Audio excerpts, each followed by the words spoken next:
शेतकऱ्यांचं जे अतिवृष्टीमध्ये प्रचंड प्रमाणात नुकसान झालं त्या शेतकऱ्याच्या बांधावर जाऊन शासनानं त्या ठिकाणी प्रत्येक शेतकऱ्याला हेक्टरी 50,000 रुपये आर्थिक मदत कोणतेही पंचनामे न करता त्या ठिकाणी त्यांना देण्याचं काम केलं। आंदोलन केलं, काळी दिवाळी, काय भावना आहे? भावना पक्ष सर्व आमच्या पक्षाचे महाराष्ट्र अध्यक्ष श्रीकांत शिंदे साहेबांनी सर्व जिल्ह्याच्या पदाधिकाऱ्यांना शेतकऱ्यांना होणाऱ्या अन्यायासंदर्भात जे दुष्काळ भागामध्ये आज त्यांचा अन्याय होतोय, म्हणजे मयत जरी असला त्याला जाहीर केलेला कोणता निधी पोहोचला नाही, जे काय निधी मंजूर केला जो जाहीर केला तो तुटपुंज आहे आणि आहे असला जरी तो तसा येत नाहीये। केंद्राने मोदी सरकारने MSP मिनिमम सिक्युअर प्राइस मधून सोयाबीनला 5,328 रुपये जाहीर केले, 4,300 खरेदी होतीये।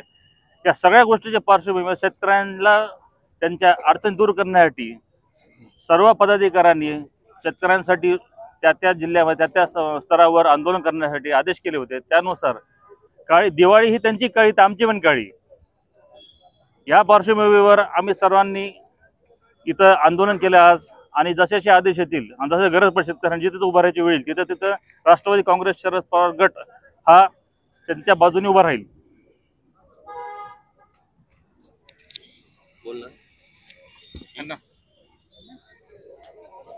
इकडे भाई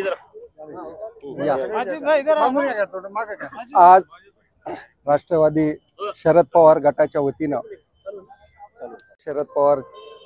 वतीनं या ठिकाणी काळी दिवाळी आणि पिठलं भाकर खाऊन शेतकऱ्यांची जी चेष्टा या युती सरकारनं केलेली आहे त्याचा निषेध म्हणून या ठिकाणी आमच्या पक्षानं जाहीर त्यांचा युती सरकारच्या ध्येय धोरणाचा निषेध या ठिकाणी केलेला आहे। शेतकऱ्यांच्या बाबतीमध्ये त्यांनी घेतलेले निर्णय अतिशय चुकीचे आहेत।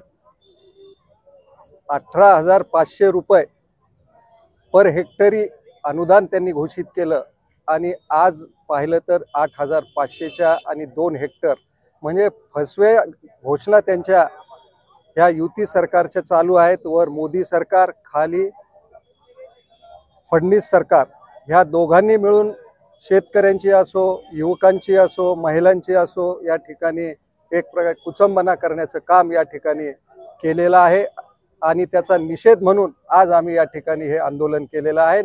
भविष्यातही आम्ही रस्त्यावर उतरून शरदचंद्रजी पवार गटाच्या वतीनं हे आंदोलन आणखीन तीव्र करण्याचा आम्ही प्रयत्न करणार आहोत।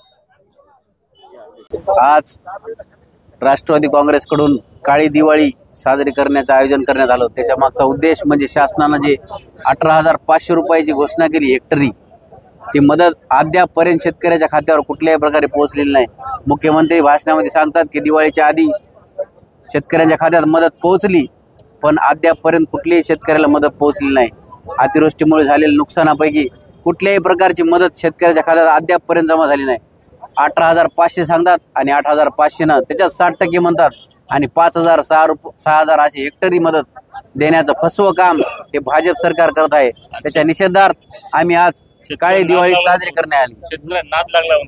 आणि सहकार मंत्री सन्माननीय पाटील साहेब म्हणतात शेतकऱ्यांना कर्जमाफीचा नाद लागलाय। त्यांना जरा शेतकऱ्यांबद्दल अस्मिता असली असती तर ते अशा पद्धतीनं बोलले नसते। हे फक्त सत्तेचा माज आहे, त्यांचा माज उतरायला फार दिवस लागणार नाहीत। पुढील येणारा काळ त्यांचा माज उतरल्याशिवाय राहणार नाही। एवढंच बोलतो आणि थांबतो।